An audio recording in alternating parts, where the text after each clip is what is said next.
they used to have laundry clothes chutes. So like in the hallway, they had the little door that you'd throw your clothes down. That was sweet. If I was going to build my own custom house, I might do something like that, honestly. Just like a big, 8-inch PVC pipe in the wall. Yeah. Right down to the basement.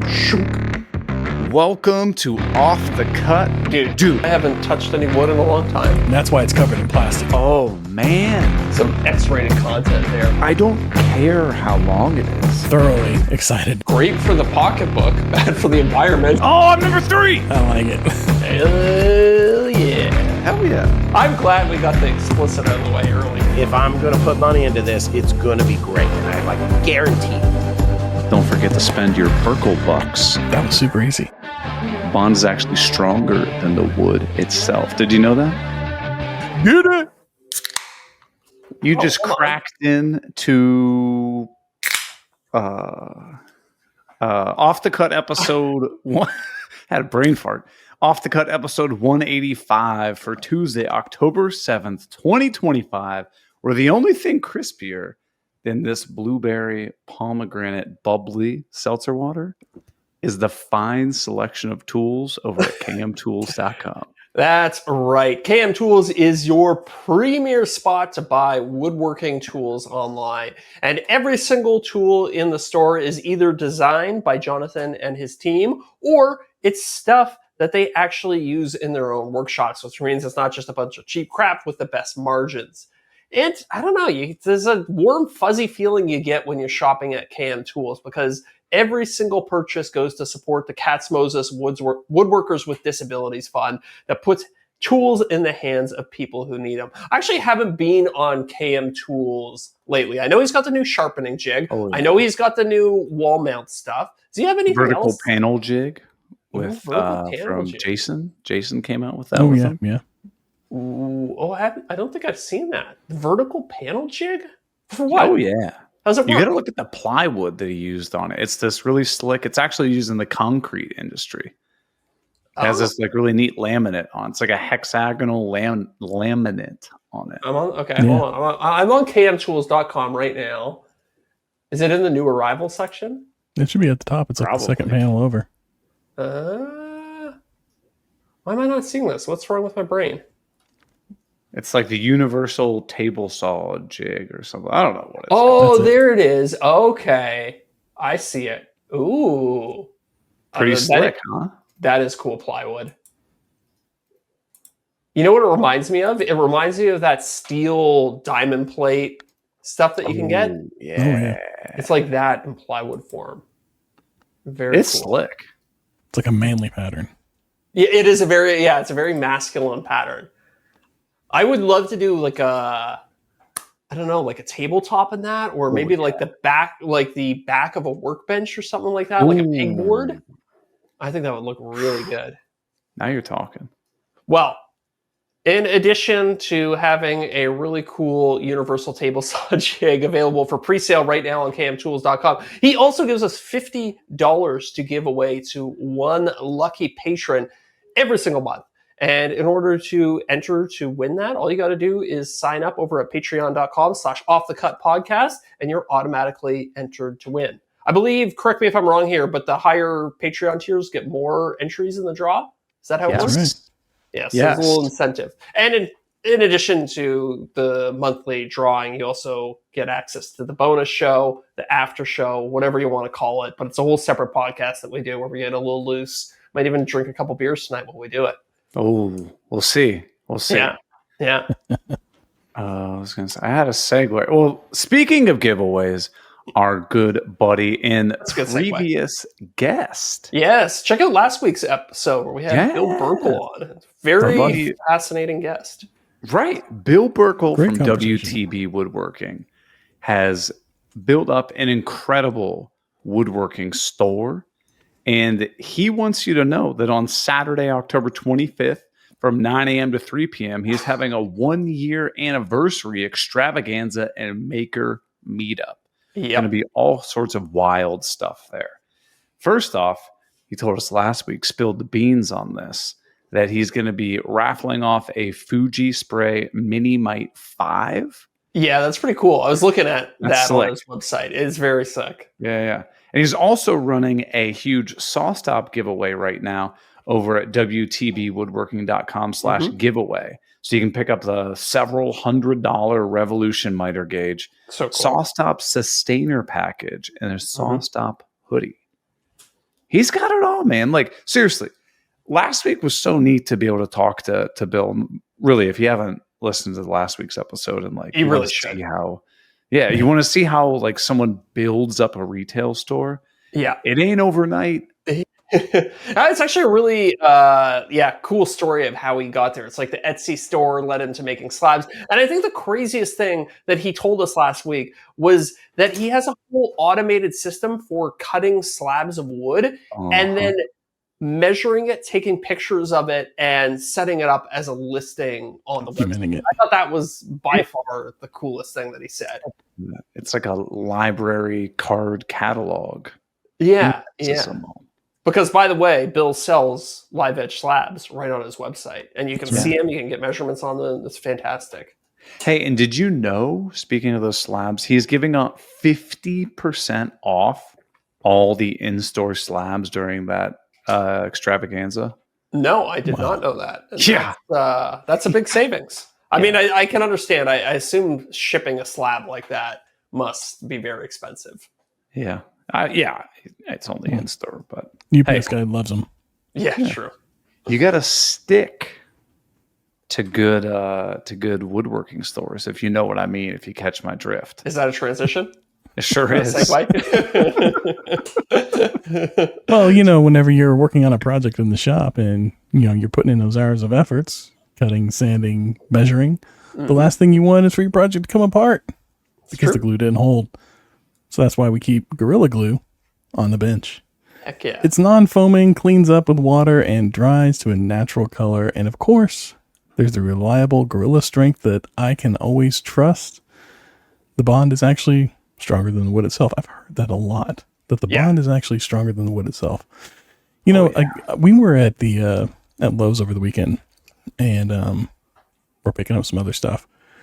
And I noticed that they have a Gorilla Glue wall repair. It's just a drywall repair that you can use in your home. Cool. It's like the mesh with the... No, it's just the putty. Like, it's a little tub of the putty ready to go. It's heavy duty, strong, durable, works great on walls, ceilings, holes, like filling in all those little screw holes and stuff. Oh, is it like a spackle? Spackle. Yeah, spackle. Yeah. That's right. Oh, okay, cool. Right on. So they call it wall repair. Yeah. But so we got like a couple little spots that are on the bottom baseboards and everything around that area we wanted to fix up, so we got a thing of it, spread it on. Sure enough, paintable within 15 minutes, dry, smooth, just a little sanding, no cracks, no shrinking. It was great. I'm a late converter it. to spackle. I used to use wood filler a lot, especially on trim and stuff like that, but I've switched. And even like you're saying, like small dings and dents and drywall, I go spackle now instead of mixing up a little bit of plaster. It's honestly much easier What's to the use. difference? Spackle's harder when it dries, I think. Yeah, it dries more like a rock. It almost turns into drywall itself. Yeah. So like with wood filler, it's got like little bits of wood and texture usually mixed in there. You had to give it texture and consistency.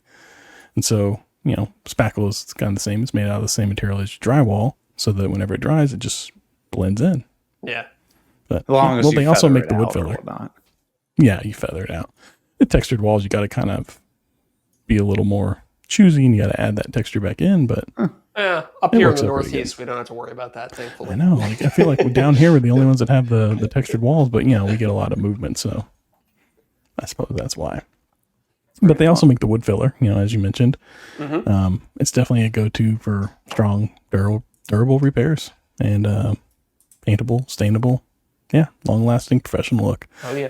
Gorilla Glue is strong enough for the pros and easy enough for the beginner. Regardless of the user or the job, every bond is built by you and backed by Gorilla. Heck. Should we make gorilla noises at the end of this ad read? Oh, that would be sweet if we had a gorilla thing. Yeah, we should. Oh, let's get some gorilla sound effects for next week. That would be nuts. That would be nuts. But yeah, I do have one sound effect for us. All right. Uh-oh. Give it away now. Catch Moses a $50 gift card. Time. It is time. Now, usually you would assume that I play that song, that I'm all ready to go with the giveaway. And you would be right. And I definitely was not pausing there to pull up the Excel file that does it all for us. And I'm not going to give you any extra time or anything. It's not like we're going to sit here and banter back and forth for a few minutes and give you any more buffer. No. You better have it ready. I hope you have it ready. We are not good at stalling on this podcast. No, we're absolutely not stalling whatsoever. Because this month's giveaway of the Cat's Moses KMTools.com $50 gift card is none other than Mark Lohndorf. Congratulations, Mark. Probably butchering. Probably butchering that, Mark. Yeah, hey, got it in early. Probably butchering that, Mark. So my apologies. I will get you connected to Jonathan and Mark over at camtools.com, and they'll get that gift card sent your way so you can pick up whatever you would like. Will the first line of that email be, Mark, I would like to introduce you to Mark? Oh, it's spelled differently, though. Spelled with a K and not a C. Yeah. Damn. So close. That still works. Yeah, Keith Johnson just said Gorilla Glue is Jane Goodall approved. I don't know why, but I find that very funny. Jane Goodall.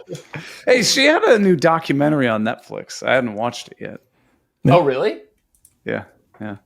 Interesting. Wouldn't that actually be wild, though, if Gorilla Glue put that on their bottle? Jane Goodall approved. I mean, that would be... I wonder if Jane Goodall has a podcast that they also sponsor. Well, they might want to give it a little bit of time, considering she just passed away. Oh, my God. Yeah, she died like 6 days ago. Oh, yeah. Really? Deric, you could have told me that before I started making a bunch of jokes. Yeah, Keith said she's dead, so she doesn't care. He's brutal over there. Oh, that's too bad. That is too bad. Still, like, I was already spitballing podcast names for Jane Goodall. You have Monkeying Around. Mm-hmm. Oh, It's Bananas. It's bananas. Beyond the Grave. Beyond the Grave. Yeah, that was good. This A little is terrible. This is terrible. We're terrible people, but Hey, she lived into her 90s. She lived a great life. Did a lot of good. Life. And she got to hang out with a lot of monkeys. So that's right. So, like, there are a lot of folks that are that age, like Jane Goodall, David Attenborough, Clint Eastwood. Yeah, pioneers in the animal education space. Do people just not do that anymore? Or is it just not cool? Well, I mean, like, Steve Irwin tried doing it for a long time, but then the stingray took him out. Yeah. I mean, the animals don't like it so much. They don't. At a certain point. No, that's a good question. I wonder, is anybody doing like an independent version of that on YouTube? Oh, I bet. Yeah. You know what I mean? I know Irwin's kids continue to do stuff. Yeah. They each have their own social stuff. Yeah, true. I saw a guy who would like go out in the Florida Everglades and just like pick up snakes and crocodiles and stuff like that. Crazy bugs that he found. It was kind of fun to watch his. I think there were TikTok videos where I watched them. Okay. Yeah. Yeah, but you're there mostly for like, I just want to see this guy get bitten and stung and I want to see the wild stuff. Yeah, 100%. Yeah. Although I do find myself every once in a while going down a rabbit hole where I'll watch like 20 2-minute videos of people removing beehives or something like that. Hey, talk to Corey. I kind of got my fill and I move on. Yeah. Corey's probably like, save the bees! Save the bees! That is kind of the nice thing about the internet is you can go down these little mini rabbit holes and you're like, okay, I've consumed all the content I need about bees, and you just move on to the next thing. Huh. And go to bees, go to pineapples, go to making your own cheese in your basement and do whatever you want. There's a lot of different avenues you can go down. That's the beautiful thing about the internet. Then you're figuring out how to make a pineapple pizza. It all ties together. Oh, where do you guys stand on pineapple pizza? Because I know this is a controversial subject. I don't personally like it, but my son does, so to each his own, I say. I think most households are divided. Yeah. See, here's the thing. Like, if I don't order pizza often. So if I do, it's want like a good just whatever pizza. Now, if I'm at like say we're at you go to a friend's house or whatever, they're watching a game and there's, 6 different pizzas. One of them, pineapple pizza. Oh yeah, I'm absolutely grabbing a slice. Yeah, that's true. Like if I'm somewhere like that where there's a bunch of different ones, I'm going to try a bunch of different things. Yeah. I'm not going to eat just the same thing. I'm going to eat because I like the variety. You're right. Yeah. But if I'm ordering myself, I'm not ordering it. Interesting. I've ordered a pineapple pizza before. I'm not ashamed to admit it. I've done it. A whole I'll probably do it again. With ham or pepperoni or anything? Or I like the Hawaiian. I go bacon or ham, pepperoni, pineapple. Good combo. Yeah. Okay. I've heard it's really good with like a hot honey. Oh yeah, I could see that. I have a theory, and it kind of it dates back to the early 2000s. Remember when the dairy industry conned our government into running ads for them nonstop? Yes. Like got milk ads and stuff like that. I'm convinced that the hot honey market in was it tahine or tagine, chili, salt stuff that I'm convinced that both of those food products are in cahoots and just have endless marketing dollars right now. Because this stuff's been around for forever. Why are we just now making it popular? Yeah, I mean, that's a good point. I think it's because like the tahine one, I think they got bought out by a bigger company. And that bigger company came along and was like, we're going to push this brand. I know an underground thing. I've seen that stuff around. I've never seen any ads for it. And that might just be me as a Canadian, getting different ads than you guys down south. Certain seasonings don't play as well up here. I'm not saying like the advertising. I'm just saying like you go to a cocktail bar. Like they're like, oh, we put tahine on the rim or whatever. You go to I'm going to the grocery store getting cilantro. And I'm like, why is there mini bottles of tahine in the produce section?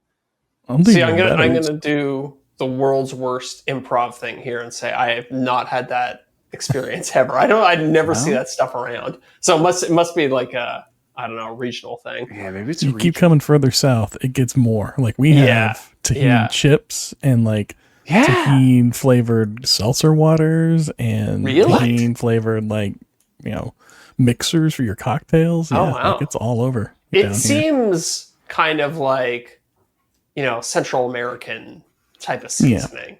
It's a spice for sure. My wife loves it. She loves spicy stuff, and she discovered it like a year and a half ago, and she just loves it. She gets spread there's little gummies that she gets. There's little candy gummies that are tahine. Really? Yeah. Okay. Everything. I look forward to that next time I'm in the US. Yeah. I don't know. Well, anyway, enough conspiracies aside. You guys have been doing anything fun recently? Zach, you had your wedding. We didn't talk about that. Yeah, we didn't talk about that. Right. Yeah. How'd that go? It's good. It was a lot of fun, a lot of work, a lot of last minute stuff. We got all our, so we had signature cocktails that we did. Nice. As most basic millennials do. And one of them called for bourbon, which I guess that was Sophie's, wasn't it? Yeah, mine was a margarita. Hers was a paper plane. Which great drink. Yeah, she loves the paper planes. But yeah, so we couldn't find bourbon. So apparently, I guess because of the whole trade war thing or whatever, that no Canadian liquor stores stock bourbon anymore. Oh, whiskey is close enough. Whiskey is close enough, but when you're when you're 30 minutes out from all the guests arriving and you realize you don't have any bourbon on hand because the liquor store didn't include your bourbon in the order. So there was a lot of little things like that, running out at the last minute. But once the actual, the event got underway, it was fantastic. Yeah. It was a great time. Nice. Stayed up late into the night, You realize that stuff that you guys have been planning for months and months, you're like, it didn't matter at all. Yeah. Yeah, a lot of things like that. There were a lot of little details where we were like, oh, we have this thing planned. Some of them happened, and some of them got forgotten about. It was, the important thing is you have all your favorite people all in one Right. place. And you have a good time celebrating. Right. That's Yeah. awesome. That's Yeah. awesome. You know, it's funny. Like we now share an anniversary week because mine was on the 1st. Yeah. I thought that was kind of funny. Oh, You guys should, you guys we should share, do you mean. anniversary Yeah. trips. Yeah. So Sophie and I were talking about this. Our anniversary that we've celebrated for the last decade is now gone. It's superseded Ooh. by the marriage. Dating anniversary. The dating See, anniversary. My wedding anniversary is our first date anniversary, so it's all that's one. so smart. That's so smart. But did you reset the clock when you got married? We celebrated, like this year, we celebrated our 1820. So it's 18 years of marriage, 20 years of dating. Okay. So you That's how do we keep track like that, or did if you're talking to your wife, will you say this year's 1820? Yeah. Okay. I like that. That's cool. Yeah. Makes it easy. Maybe I didn't want to have to remember 2 dates, so that's why I suggested it. She thought it was romantic, so win-win. Awesome. Yeah. Both win. You see, we still celebrate our dating anniversary or whatever, but it's more just like, we go out to dinner and just be like, oh, you remember when we first started dating and this, and like, it's, Yeah. it's kind of fun to rehash old memories and stuff like that. Look at old pictures and be like, oh my God, we're old now. Yeah. Yes. Yeah. Definitely having a little bit of that. I had to go through all the pictures and see. I had Bryson out. Everybody knows him as the nice. one-time podcast guest, and he was our photographer for the event. So he just gave me. He's like, I shot like 8,000 photos, and here they all are. Which you probably got a better deal that way too. Yes, definitely. But most photographers will be like, here's the ones that we think are best. We took 8,000 photos. Here's like the 30 best ones. I think that, I assume that's how it works with most photographers, right? Whereas he's giving me like all the raw files and like, hey, have at it. Like, take whatever you want. So I know a lot of photographers will actually charge you more if you want the raw files. Well, a lot of photographers just like won't even do it. It's a faux pas. You're like not allowed to ask for the raws. Yeah, because they might have stuff that are things that are blurry or just like, the ISO's cranked up too high and, stuff like that. Yeah, and also, like I don't think you want to give the client the ability to edit a photo to the point where it looks like crap. And then you say, this is not representative of my work. Because I think being a photographer these days is like, it's not only is it the on-site knowing how to operate the camera, knowing how to find the angles, but it's also how you like post-process all of your work afterwards too. Like that's so much the skill set. And like most people would be just perfectly happy throwing it into like, I don't know, Instagram and looking and then thumbing through their filters and being like, that's close enough. Yeah. Right. Well, throw on the Melbourne filter and call it a life. Yeah. Jack it up to 100 so everybody looks like they got terribly sunburned, but the flowers pop. Yeah, exactly. But I mean, I think it's no different than like, I've had this, Zach. I know you've had it. A brand's like, go shoot a bunch of raw footage and then just send it to us and we'll edit it into a video. And it's like, that's always scary. Can we not do that? Yeah. For a couple of reasons. Like one, I don't want people seeing how the sausage is made and seeing how often I stumble over all my words. It's like, no, I like to be able to control the edit and give you a very clean output where I look polished and perfect. Right. Or it's just like, okay, I pressed, record on the camera, but it's like the camera's shaking a little bit and I just stand there for a minute until it stops shaking. And then I start doing whatever I'm doing. Like, I don't want them to include that or something. Like, why is the camera shaking? Yeah. So true. Have you gotten used to wearing the ring yet, or is it still weird? I'm getting used to it. It's the thing that I think I notice it the most is like when I'm working. Yeah. Because the metal will like bang against stuff. I'll be holding a tool and there'll be like a little clink clink sound on the tool and stuff like that. So it's kind of nice. Yeah, it is kind of nice. It's a good, I don't know, you can fidget with it when you're bored, when you're feeling a little nervous or whatever. Doing one of these and spin it around. Yeah, exactly. So that part of it, I do kind of like. It's like having a fidget spinner on your finger at all times.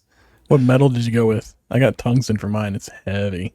Yeah, mine's tungsten as well. It's tungsten and then gold coated on the outside. Oh, nice. Yeah. We'll see how the gold holds up. So far, pretty good. Right. I don't know what is mine titanium. Maybe it's lighter. Okay, titanium's light.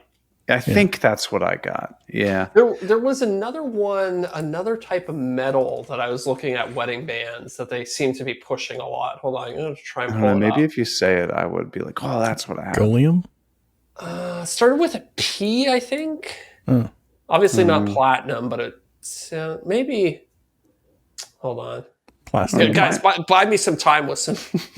Mine was stalling. pretty cheap because I really don't wear my metal one other than like dates or whatnot. Because I found like when I went to the gym, if I would like grab like weights and stuff like that, it was like the knurling would just absolutely hack up the ring so quick, and it was also annoying. Yeah. So I just use the silicone ones. Yeah. But if you get like gas or like finish or like solvents on it, like if you're like like paint thinner or whatever, whoosh, they like blow up. They'll be like the size of like, oh yeah, they'll turn into like huge, like 2-inch diameter, and they'll just fall right off your finger. Okay. Will it take your finger with it or? No. Okay. It'll break first. Okay. I went to the silicone ones a few years back as well, just because like I didn't want to get it caught on a tool or anything, and for sure, rip my finger off. Yeah, you know, that was part of my thought as well. But then I also got thinking, if my hand's close enough to a tool to get that's where it catches. that the ring is going to get caught on it. Yeah, I've got another problem, right? The one I've seen is like mechanics where they'll be working on a car and the ring will like short out an electrical circuit, and then you get a really nasty burn right on the base of your finger, which could be bad. So sorry, Deric, did you say the new metal I was seeing a lot was tantalum? Is that what you said? Oh no. Okay. Never I saw that on quite a few different. It costs significantly more, so I just ended up doing it. Started with a P. Yeah, I plutonium? thought it did, but no. Plutonium will be sick. Plutonium. Great way to get finger cancer, I think. I don't know. I could have sworn mine was. I don't know. Whatever. I could see whatever. titanium. It doesn't matter. Yeah. Tantalum. Okay. I've seen that one. Tungsten. There's a lot of really cool ones you can get. Like, they're all over. I think also the one thing I liked about the tungsten is it does not mar up at all. Like, it's so solid. Super hard. Yeah. Yeah. I don't know. That hard. Yeah. I'm sorry. I'm just looking up the tantalum. High melting point, extreme corrosion resistance, and electrical conductivity. Oh, all right. Was tungsten electrically conductive? I don't know. I don't think so. You can get a ring made out of a superconductor. Did you know that? No, I didn't. Yeah, I don't know why you'd want to do it, but you can. Seems expensive for no reason. I mean, isn't that the whole point of jewelry? Yeah, that's true. Well, since you're back now that you don't have to plan the wedding and stuff, you get started on any exciting projects and whatnot now. Well, I've been working on my new car a lot over the past little bit, so I've started kind of poking away at that. Did you film any of it? Not yet. I'm trying to think about how I could do a video, but I feel like there's a lot of boring stuff that won't make for good content that I should take care of first. And then I can get into, because there's like some mechanical issues that I need to take care of with the car. And I don't know that that's super exciting content, but then when I get into the customizing it and maybe adding electronics and stuff like that, then I think there's more room for content. So kind of my plan is now take care of all the issues I can find. And trust me, there's a lot of them. And then once that's all sorted, then I can think about how I can start integrating it into some content. Is it going to be a separate channel content, or are you blowing off a whole new one? I don't know. I think I might try and do one video on the main channel and see how it performs. That's kind of my plan right now. Because honestly, I don't know if I have the energy for 2 channels. I think as long as that's kind of a similar format where you kind of like introduce something that we all know, talk about like how to make it better and like the process behind it. I think that format would wade well. I mean, my plan would basically be to take the same formula that I apply to consumer electronics and apply it to the car. So like, here's my pain points. Here's the way I modernize them. And now look at the results. Right. Done. Video over. That makes sense. That makes sense. Yeah. And then I think that'd be hopefully slick, and it would definitely it would hit on the stuff we all did when we were teenagers, when like you had your first car and you're like, it'd be so sick if I could do this. And like, now you actually have the skills to like 3D model this stuff and like create custom parts. Like, that's awesome. Dude, anybody who has an old car that they're working on needs to go get a 3D scanner and a 3D printer, because I've been just printing up a storm of all these little doodads and stuff like that. Like, this is a little black grommet that's like in the convertible compartment that like seals up the rear shocks. Sure. One side of the car had it, the other side of the car didn't have it. So, set of calipers and a little bit of modeling, and then I had one that 75 cents. Yeah, and I 3D printed it in TPU, so it's nice and soft. And now it's like, I'm just going all over the car with a set of calipers. Like, oh, I could make that. And like all these little parts that are broken on it or missing. They're so easy to recreate now. I had like a little camping chair. Like, it's like these ones that like bungee cords. You like tuck it in these little metal frame or whatever. Well, one of these little plastic retainer clip broke this weekend, and my wife was like, "Oh, well, I guess we'll just have to buy a new one." I'm just like, "No, I'll take it home." Wait. Let me get my calipers. Yeah, no. It took me 5 minutes to get, basically, I just took one of the other legs apart, modeled the thing out. It's not identical, but it's hidden inside the chair, and like it holds the bungee cord. Who cares? Save the chair. Totally. And it was like 4 grams of filament or something like that. Again, the car I'm working on has like somebody installed a sound system in it at a certain point, did a horrible job, and there's all this like crappy wiring throughout the car, and all the old wiring is not like, it's kind of, there's like these channels and stuff for routing the wire inside the car, and that they're all like pulled out of that and just left lackadaisically everywhere. So I'm modeling these little clips that I can install in hidden places and like organize the wires and stuff like that. It's like all these little detail things are just so much more accessible when you have a 3D printer. And then you don't have to think like, oh, well, I'm going to go online. What do I call this piece? How would I search for this? Oh, 100%. $15 to ship. Dude, I had to buy some new seals for the windows, like little gasket that sits between the door and the window itself. They're all chunked up, and yeah, exactly. Each one, $100. I had to get $400. It's like, oh. So, like, what are we doing here? What are we doing? I know. It's the old car tax. But are you having fun with it? That's the real question. Yeah, definitely. I mean, I'm getting a little overwhelmed. You have this list of, I feel like every time I fix one thing, it's like every time I'm in the car and I'm like, oh, how's this work? It's like, oh, that piece is missing, the list keeps growing of all the things that I need to do to it, but it's also very satisfying to be like, okay, I fixed that one, okay, this one I fixed, this is, I just got to order that part in order to fix this one. And so now is it in the garage satisfying. No, it's in the driveway. I was going to say, oh, that's because that sucks if you're like working on something where you're like, oh, I have to make sure I can close the door. 100%. I did buy like a nice cover for it. Okay. So, and I mean, look, the golden rule of owning a convertible is that you just don't lock the doors, because I would much rather somebody be able to open the door rather than smash a window or cut the top in order to get something inside of it. It's like, if you see anything in that car that you want enough to break into it, just go ahead and take it. Oh, I'd never heard of that. Is that like a Jeep thing too then? I think anything with a soft top, it's like, just leave the doors open, because if somebody wants to break in, it's it's going to be so much cheaper to just lose whatever they want than to repair the roof. Oh, like if somebody just takes a bourbon blade from camtools.com and slashes it open. Yeah. But see, then doesn't the same logic apply with any other car? If somebody wants what's in there, why would you ever lock your car? Yeah. I mean, I grew up in bad neighborhoods, so it's been drilled into my head that you do not leave anything in the car of value. Yep. Like everything in the car comes in with me. The only thing I leave in there is like grocery bags. That's it. Right. But even then, like, would you leave your car unlocked? Yeah, I mean, I would. Honestly, I would.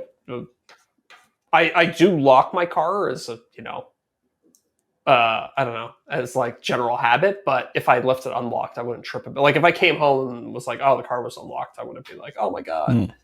Yeah. Oh, right. Because I don't keep anything in there. Yeah. See, I lock my doors, but because the last neighborhood we lived in, we had street youths, kids that would roam the neighborhood at night, and they would go around the doors and they would just check the doors. If it was unlocked, they would go in the car, and if it wasn't unlocked, they'd move on. Like, they didn't bother breaking in. But the ones that they got into, they turned those cars over inside and out, like opened everything, pulled everything out. It was a huge mess, and we had it happen once, and it was just like, there was nothing of value. Like, they didn't get to anything, but it was just a pain in the ass. Yeah. But this is what happened. It was like 3 days before Mandy and I went on our honeymoon last year. Both of our cars got broken into. They smashed our windows and took nothing. Yeah. Right. I mean, there were gift cards in like the center console. They went through the center console and they didn't take them. That's crazy. Like, you can't win. Maybe you came out right after they did it. Like, I know one time I went out to my truck and there was a screwdriver jammed between the window and the little seal there. Like, they were trying to jimmy it open or something. Yeah. And it was just left there. So I think I came out while they were doing it and they ran off. Wow. People suck. Yeah, people do suck. I mean, look, you can't, there's nothing, I don't know. Bad stuff happens. Bad people exist. You can make all the plans in the world, but somebody still might just jam a screwdriver in the door of your vehicle. That's right. What are you gonna do? What's the first upgrade you're excited to do for this thing? Yeah. Like the first, like, ooh, I want to modernize this, reinvent this, like make a better blank. I think the one that I want to do the most is Don't say subwoofers. Well, too old for that. No, I want to do like the sound system, but then also I have this idea where I don't want it to look. I want it to look period correct. I want it to look like it did in the 90s. So I'm thinking to create some sort of mount that I can integrate into the dash where I can just attach my phone with the MagSafe magnets. Ooh, yeah. But it looks and then my like phone kind of becomes the Android Auto Apple CarPlay head unit. And then it connects wirelessly via Bluetooth to the speakers. So I'll redo the speakers and the subwoofer. I probably will have a small subwoofer. Small fun. Yeah. As long as you're not thumping down the street. No, within keeping the rest of the car. I don't want like one of those crazy overpowered ones. But with old cars, you don't realize how spoiled we are with new cars. Like the sound systems are generally really good, and even a base Honda Civic still got a great sound system compared to like a really good 90s car. Oh yeah. So the speaker system definitely needs an overhaul. Yeah, my first truck had a left and a right speaker, and that was it. Yeah. Right. Yeah. And they were probably made out of paper. Right. Yes, definitely. Genuine awesome. That'd be fun. Yeah, I'm trying to think what else. I'm going to replace all the bulbs with LED bulbs, I think. Yeah. Do a whole bunch of little things like that. You got to do do the little phone integration. Are you going to make that look like it's period correct? Like if you didn't know better, you'd think it's just part of the car as it came? That's my plan, is to have it be like as smooth and as seamless as possible. That'll be nice. Yeah. Ooh, okay. Again, having a 3D printer is so good. I think at some point I'm going to have to get out there and just scan most of the interior so I can start printing little bits and bobs for it. I've seen that in my feed, actually, ironically, earlier today, somebody was scanning their Dodge Ram, the dash of it, and they were 3D printing up all these different things that they were putting on it. Yeah. So cool. Are you going to get fuzzy dice? No fuzzy dice. Definitely not. Hula dancer? Although if you could print them, that'd be interesting. Yeah, true. You probably could print them. Yeah. I think at some point I'd like to paint the car, but that's way, way down the road. Do you need truck nuts? No truck nuts. I was actually talking to one of my buddies this weekend about this. Those car painting places like Mako that they used to have in the early 2000s. We'll do it for $500. Yeah, right. Are those places still around? Yep. I think so. There's no way you're getting an even 4 out of 10 paint job No, I think Have it's you like, ever you ever used one of them or heard of anybody that's used them? All you do, you drop off your car and they just paint it. Like if you don't cover anything up, they paint over it. Like they only cover the really? windows. That's it. So like if Wow. you don't cover your like, you know, your little decals and stuff like that, they just paint straight over them. Wow. And that's all. They don't prime it really. I mean, they prime it, but they don't like treat the surface really in any particular way. So if it's dirty, it doesn't stick great. Like yeah, some of them are awful. Well, I wonder, like, Get what you pay for. Oh, it's like going to Again- a paint car wash. I was thinking at some point I would like to have this car painted. I was like, I wonder if anywhere will give me a good price break if I like stripped it down. You know, like if I did Probably. if I removed all the bits and bobs, you know, all the emblems and stuff like that. I sanded it. I did all that stuff. I don't mind doing that. I just don't have access to the facilities that it takes to properly paint a car. Do all the Bondo work and everything ahead of time. Yeah. I mean, realistically speaking, I've never inquired. You take this car in. What would you expect to pay somebody? $3,000 to $5,000? Maybe a little more than that, I think, these days. At least 5. Yeah, I think 5 to get anything halfway decent. Okay. Yeah. Now, are you assuming they're going to take the doors off and paint the door jambs and everything too? Well, that's another, it's like, how deep do you go? I would assume the door jambs you would do, but then like engine bay and stuff like that, to do that properly, you got to take the engine out. There's no way anybody's doing that. So Right. there has to be a limit. Do you remove all the interior carpets and have them paint underneath the carpet? I don't think I would really care. I might actually do that and paint it with like a rust proofing material. Oh. And then just put the carpets back in. You don't care because you never see under there, right? Like I would much rather it be all sealed up and good than be the right color. Like who cares about that? Yeah, just make it black. Now, if you're going to that level, are you then going to take all the carpets out and like put that Dynamat sound dampening stuff all over the place? I mean, maybe I'm already in there, right? Right. So we'll see how Cut down the road noise. Yeah. We'll see how the first video does. Okay. Get you some nice fancy carpets with some like inlays in them or something. Yeah. Custom. Yeah, get some custom. Yeah, that'd be fun. That'd be very fun. Just watch this. You put this video out and it does like 5x what your normal videos do. I'm a car channel from then on. Until I find the new thing, right? No more game consoles. We'll see. I don't know. I mean, you always hear the whole thing on like YouTuber creators or whatever. It's like after a certain period of time, you do kind of have to reinvent yourself and become fresh, become new. I mean, Yeah. maybe this is a good avenue for you to do that. Yeah, that's what I'm hoping. It'll, if anything, if it goes well, then it opens up a new avenue for making content. You know, you could transition pretty easily. I was watching Fast and the Furious and inspired by that PlayStation built into that one car. So I built it into my car. There you go. Yeah. Or figure out how to put a game console into your car or like. Yeah. Oh, that's definitely a possibility. Although, again, I don't know. An older classic car, I want to keep it relatively. Yeah, this isn't Pimp My Ride, right? Yeah, exactly. It's like, I don't want to have 5 PlayStations in the headrest and stuff like that. You just do it for the video and then rip it out. Make it look good. That's true. That's all you That's got to do. true. Yeah, just like what woodworkers do is they build all these shop projects and then never use them just because they want to make a video about it, right? True. You know. Well, Deric, what have you been up to, man?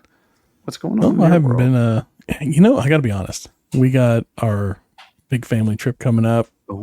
Saturday morning, we fly out of town. We're going to Disney for the week. Looking forward to it. But it's really like, I'm the type of person that if I've got a big thing coming up like that, the week before, I can't do anything. Like I'm paralyzed with like, I don't want to start anything or get into anything. So I'm just kind of like trying to do as many little things as I can and prepare as much as I can for it. Yeah. But like, it's definitely got me like on pause right now. Like today I went out and I kind of like, I had this idea for shooting a couple little short, like fun, like Instagram things that I'll put out while I'm gone and just kind of see how they go. But, other than that, I just really haven't been doing much. I've been too focused on this trip coming up and it's just got me like on pause. Yeah. So hopefully I'll come back and I'll have all that energy and I can just pour into stuff. Is it all like the planning of what you're going to do while you're there? Oh no, it's absolute like just bullshit fun stuff. Like I 3D printed. I have like a little one here, a bunch of like different blades for things, and I'm doing a 5-part. Can I cut it with plastic series? And I did a full size saw blade that I put in my circular saw and tested to see if I could cut wood with it. No. Yeah, it didn't work. That's funny. But it'll be fun, yeah. I think I saw why can't I remember his name? John Malecki video where he cut pencils with paper on the saw blade. Oh, really? Like he just cut like circular pieces of paper, put them on his table saw, and he was able to use it to cut a pencil. What?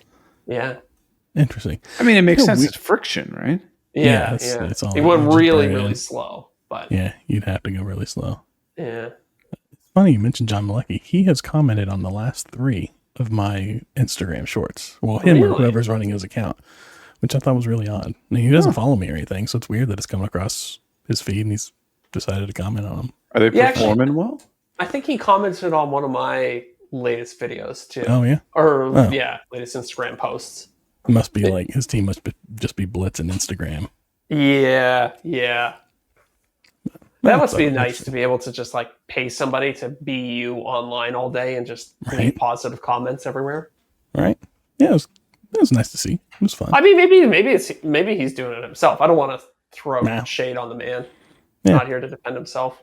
I remember back in the day when I was trying to grow Instagram, I would go, watch people's videos and leave comments. And I did it like as I would go like 25 minutes straight, watch the video, comment, watch video, comment, watch video, comment. Not just like thumbs up, thumbs up, thumbs up, thumbs up, but like actually leave like an insightful comment. Yeah. Dude, so often you would get like Instagram police. They'd be like, you've left too many comments. You're banned for a few hours. Oh, really? True. I remember that. Yes, I had that same experience. I think the algorithm or whatever for detecting spam was not very finely tuned back in the day. Maybe it's still that way. I mean, honestly, if you sat on Instagram for an hour and just made comments, you might still get banned these days. I do that all the time. Like every time I'll sit there. Oh, I don't say all the time. Like once or twice a week, I'll sit down and I'll do like you said, I'll sit there for like half an hour while we're just kind of watching TV, watch videos, scroll through and leave comments. Yeah. Trying to be positive, especially like trying to seek out like smaller content creators and give them a little, inspiration or whatever, or, a little boost. And never have I been stopped by that. Although the podcast Instagram, the last couple videos I posted over there have been flagged and it said, "Are you sure this isn't a paid promotional video? This feels like an ad." And I'm like, really? Not an ad, but yeah. Interesting. Weird. Yeah, just the last couple. Sounds weird. I feel like Instagram is like the McDonald's ice cream machine. It's never working correctly. That's absolutely true. It's very funny. It's a relatively simple app. It's been around forever, but the amount of times where basic functionality just doesn't work on it or gets stuck in some sort of loop is honestly kind of astounding. That's because it's run by Meta. I guess, yeah. You'd think they would start from like a rock solid stable core and then build out from there. They're like, that's their, multi-billion-dollar company. Well, they took the rock solid stable core that was Instagram and they jammed it into the USB port that is Meta upside down. And then now we're left with this. That's true. Every time I open it up, they're like, we got this new feature. I'm like, I don't want it. Like, just make the platform work. Yeah. I just came on here to watch a couple goofy videos and pass the time while I take care of business. Right. Mm-hmm. I got a new thing that popped up today that said, hey, you can now add links to Instagram Reels. I was like, 15 years later? Great. Right. Like, yeah. What are we doing here? Now, am I going to do it? No, because I don't care. But you'll have somebody that'll ask you to do it. Oh, I'm sure. Just today when I posted a video for Festool, I posted it and I put like, paid promotion or whatever. And then they were like, you can't add a brand as a paid promotion if it's a paid promotion. Do you want to remove them? I'm like, no, no, I have to have They it are the as paid promotion. a paid Yeah. promotion. I don't know what the hell is going on. It's this is what I'm talking about. It's you run into these weird little glitches, way more than you would ever think. More than necessary. It's terrible. Sure. But like, what's the alternative? Shorts? YouTube Shorts? I tried posting you want to hear a really annoying You story? have shorts, Zach. Huh? You have shorts on your shorts. YouTube channel. Yeah, I posted one recently. So there was this guy who I think he still is, who's stealing a bunch of my content and posting it as shorts on TikTok. Nice. It's pretty impressive. He's grown his account to over 30,000 followers just by stealing my content. But okay, so this guy posted one of the videos and it has like, I don't know, a lot of views, like 1 million or 2 million views or something like that. So I was like, okay, well, why don't I post that same video on my both on my TikTok account and also on my YouTube Shorts account? Steal from the thief. Yeah, steal from the thief. I was like, I know, seems like it performs well. So I posted on my TikTok and it got like 6,000 views. And I think I posted it on my YouTube Shorts and it got like 20,000 views or something like that. So it's like, motherfucker, this guy's somehow more successful with my own content than I am. Did you use the same caption and everything? Same hashtags and all that? That I didn't. I should check and see. Yeah. But I don't even know that really matters that much these days, but maybe.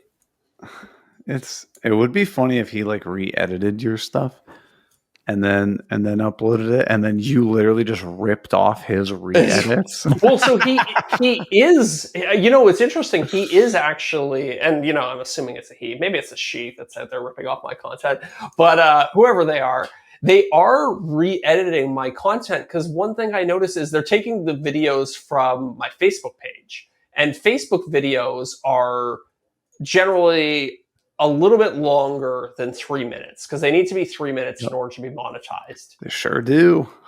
TikTok and YouTube don't allow you to post anything longer than 3 minutes. So I was like, how is this guy doing this? Is he like cutting the video short? Is he... And so I went through it. He wasn't cutting them short. All the content was there. He wasn't cutting anything out of the middle of the videos.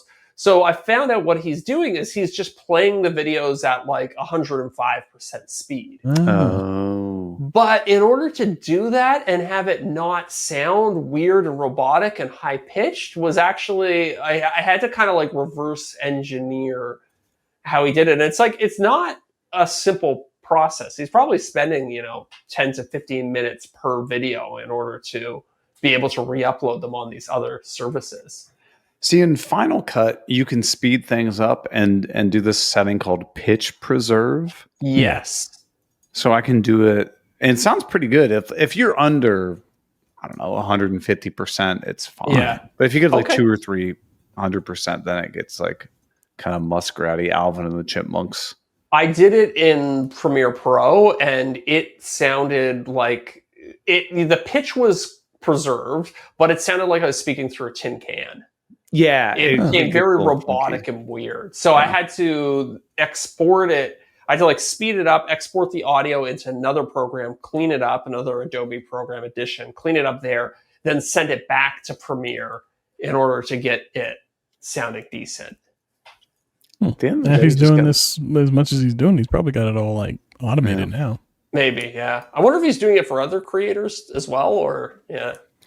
Probably the same person who's running that obsessed woodworking thing. It's funny. I was talking about that with our agent earlier today. Did he have any update on that? No, I just wanted to know if he knew what service the guy was using, and I don't think so. Opus Clip.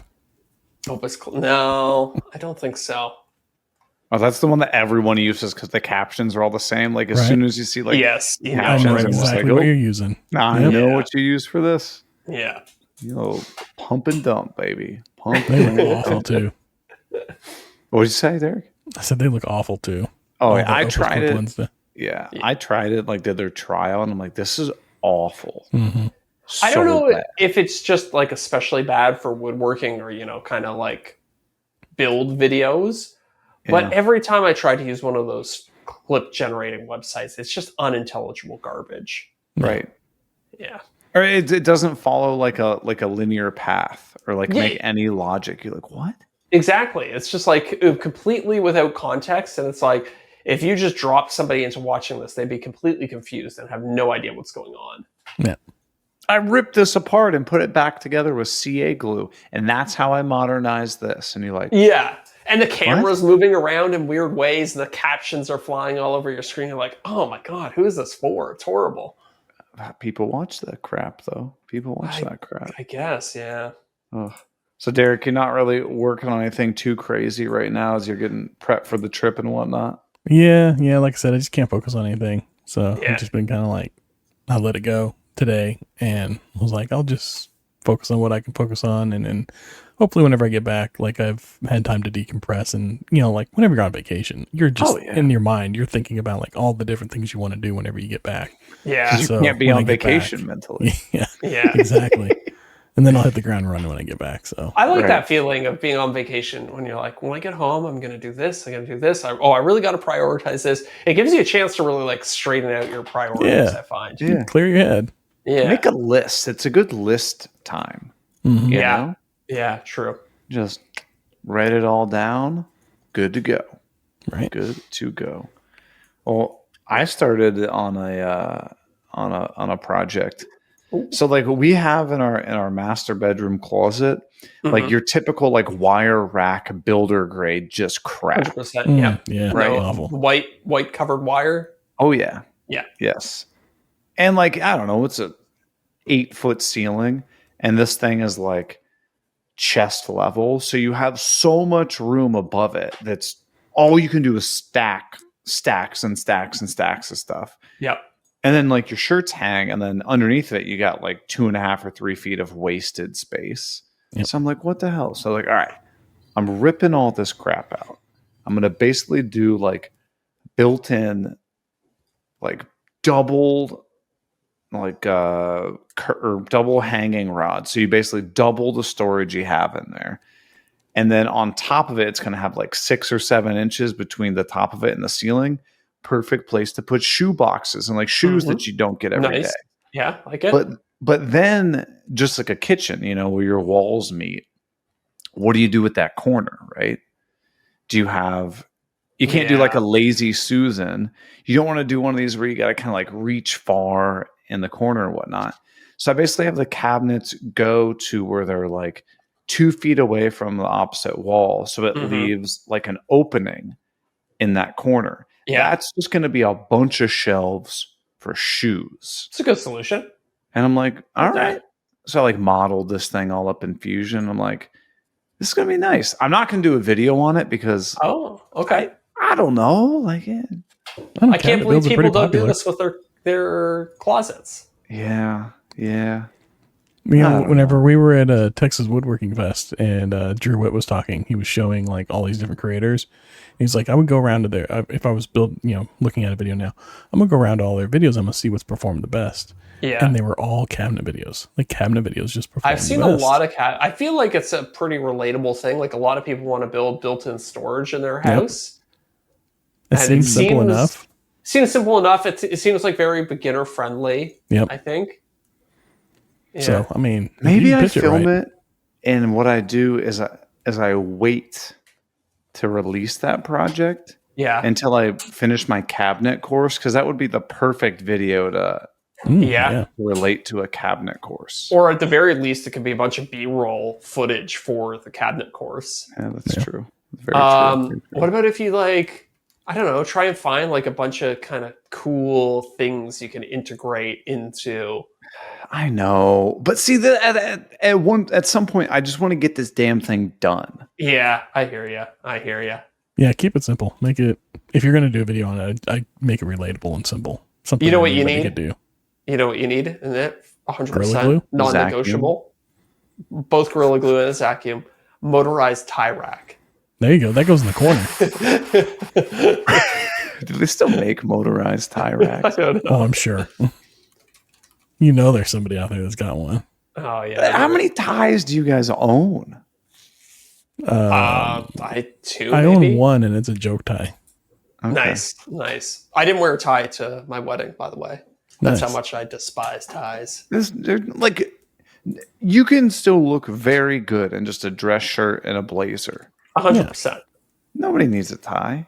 What else can you motorize in a closet? Ooh, you can do like a drop down bar. So okay, Google motorized closet. I'm just trying to find all the stupid things you can cram into your closet. I don't know why you would. I guess maybe it's for so you can put stuff high up and then have it drop down. Oh yeah, motorized closet wardrobe rack. Hell yeah, brother. Look at there's like a nice slide out thing for pants. That's pretty cool. I might actually use that. These just seem like things are just gonna go wrong and break. I don't know. Some of the electric stuff I agree with you, but some of it's just like closet hardware, like, essentially like drawer slides that have been adapted for a slightly different purpose. I don't know. Maybe I think what I'll probably do is I'll just do this. Mm-hmm. I think I just want to get this damn thing done. I'm already 2 videos ahead. Fair enough. I knocked out another video this week. So which one? The jigsaw one? Now, the jigsaw one's done, and then I did a beginner, pro, master level drawer box. I built 3 different drawer boxes. Yep. Did one of those. Lead into the course? Of course. Yeah, of course. Of course. What was I gonna say?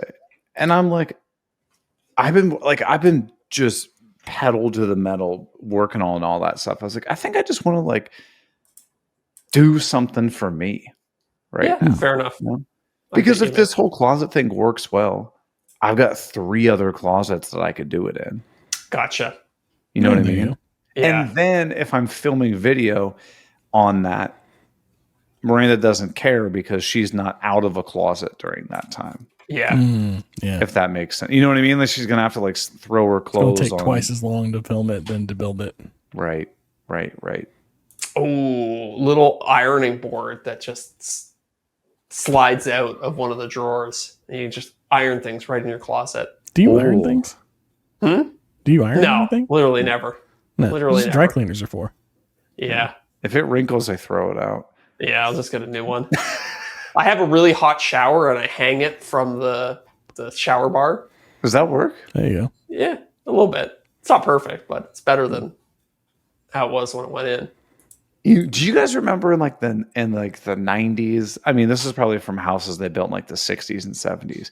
They used to have laundry clothes chutes. So in the hallway, they had the little door that you'd throw your clothes down. That was sweet. If I was going to build my own custom house, I might do something like that, honestly. Just like a big, 8-inch PVC pipe in the wall. Yeah. Right down to the basement. Shook. For us, it's the stairwell. We just throw it over the rails and it just goes straight down to the bottom. Yeah, that's pretty awesome. But see, a big pile of clothes. Getting it down isn't as bad as getting it back up. Okay, so what you're saying is you need a central back line that sucks the clothes up. Like the thing at the bank. You put it in that little tube. Yeah, it sucks it up, sucks it down. It's all about you just get one of those dumbwaiters and put it in the chute. Yeah. Bring it up, bring it down. Yeah. Yeah. I remember being in this is a weird memory, but I remember being in a house as a little kid and there was an electric dumbwaiter. Ooh. It was like a parent's friend's house or something like that. You ever get inside it? No, never brave enough. That'd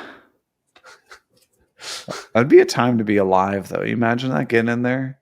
Oh, 100%. But there's no controls on the inside of it, so you're purely at the mercy of your screwball friends. Yeah. There's some spooky stuff inside there. Oh, 100%. 100%. There's one time we rented a vacation house, several families, whatever. It was 25 people in this house. Mm-hmm. So it was actually ended up being a pretty good deal, right? Because you had so many people in the house. Well, they had an elevator, but it's the jankiest in-home elevator thing you can think of. That you get in it and you're like, dude, I don't think I'm gonna make it in here. Well, I mean, not a commercial elevator by any means. Have you ever been in an elevator in Europe? They're it's shocking what passes for an elevator in half of the world. Why Europe? I don't know. For some reason, they have 2 doors, and they're just barely big enough for 2 people to fit inside. It's insane. Okay. Yeah, I guess because the buildings are smaller and they try and like retrofit in these elevators. I'm not sure what it is, but I was appalled at the state of elevators over in the European continent. I mean, is this the episode title? The one where they're appalled by elevators? Appalled by elevators in Europe, I think. Oh, I don't know. Where they crack the code on elevator construction. Also, have you ever been having... I feel like a lot of people think that having an elevator in their house is a flex, which it is. Ooh. But if you have a house where there's an elevator, but it's really not necessary. Like I remember going to this, it was my friend's girlfriend's at the time. We went to her parents' cottage that they just finished building. And it was a nice townhouse. It was, 3 stories, 3-bedroom place, very modern, but 1,500, 1,800 square feet, something like that. Sure. And they had an elevator in it.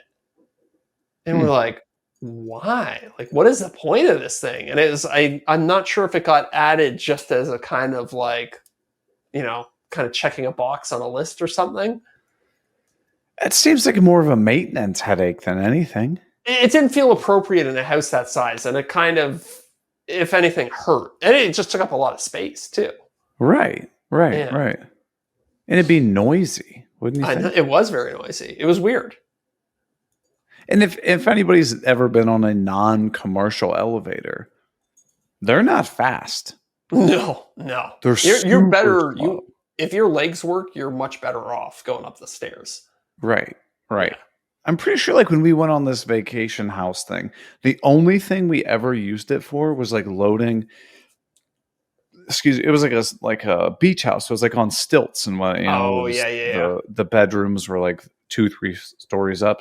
So we just loaded everybody's luggage in the elevator, pressed 3, and then walked up the stairs and met the luggage up there. That was about all anyone ever used it for. Interesting. Not a bad use. Use. Freight elevator. Hey, you know what you can use the next half hour or so of your time for? The Aftershow? Sure can. I like it. Yeah. I thought that was a good segue. Not bad. Everybody, thanks for hanging out with us as always. We're going to jump over to the after show over at patreon.com/offthecut-podcast. And I got to remember to say this. Mark your calendars. Tuesday, October 21st, we are having our next BYOC live hangout with our patrons. Yep. So if you want to join that, head over to patreon.com/offthecut-podcast. Sign up for that tier level, and you'll unlock the after show too. And chance to win a gift card like Mark did earlier today. Yeah. That's right. Hell yeah, brother. All right. Well, we'll see you next week, guys and ladies. Go get something bubbly. We give a huge shout out to our returning top tier patrons. Corey Duvall at Woodcraft and Honey. Josh at Sawdust Builds. Joe Welsh at Delaware Valley Workshop. Goblin Spanker. You can't say that anymore. Bill Burkle, WTB Woodworking. Dadu said, yeah, buddy. Building Creative. Bailey Thompson. Zach, to be honest with you, I don't even know if I follow you. Bingo bango, you're done. You should stop.